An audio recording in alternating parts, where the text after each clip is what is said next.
What we found is that the organisation was financially unsustainable with the culture in the organisation, and quite simply it was toxic.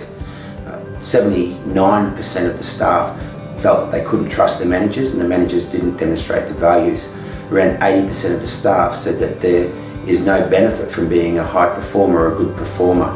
So something had to change. We used to have a lot of difficult conversations that really you avoided. It really didn't help the culture of the organisation. We were avoiding major issues. The culture was just at rock bottom. Employees were not happy to come to work. They were feeling under-supported, underappreciated. To find $7.5 million that the organisation was looking to find, culturally we were not big on continuous improvement. Rather than address the financial sustainability issue separately from the cultural issue, we decided that we needed to address them together. So Crucial Conversations gave managers the skills and the confidence to have conversations when there was a conflict situation or when there was a high stakes situation. Other teams could see that they were bringing ideas forward, that their management team were listening to them. They were able to come to us for advice. We were able to work through conversation planners with them. Crucial Conversations has definitely improved my techniques. It's definitely given me a lot more confidence to address any issues and to be able to address a much wider variety of staff. For me, the Crucial Conversations training was really intuitive, and they were suddenly reporting that they were feeling effective in their roles. They could see the benefit that as employees at the City of Greater Geraldton they were having on their community. It really made a difference, and we could visibly see over a couple of years the culture shift.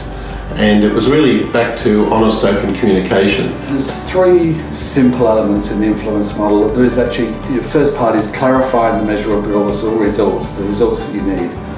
The second is identify a few vital behaviours.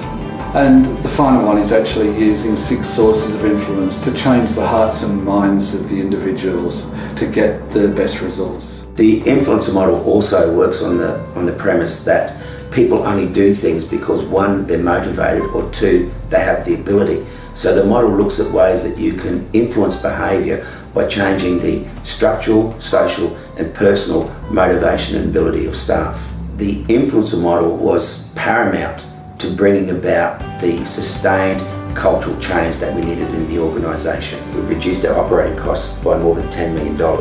These savings and efficiency gains have come from staff through their participation in the organisational effectiveness model. It had embedded that culture in the organisation to say, we are about change, but this is how we do it effectively. Contributed massively to our savings in that.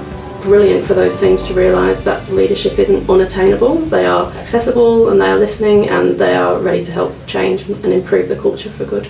We found that it's empowered our staff. There has been a significant improvement in all of those 3 key areas, to the point now that we not only exceed the benchmark, we've smashed the benchmark and we've now become the benchmark.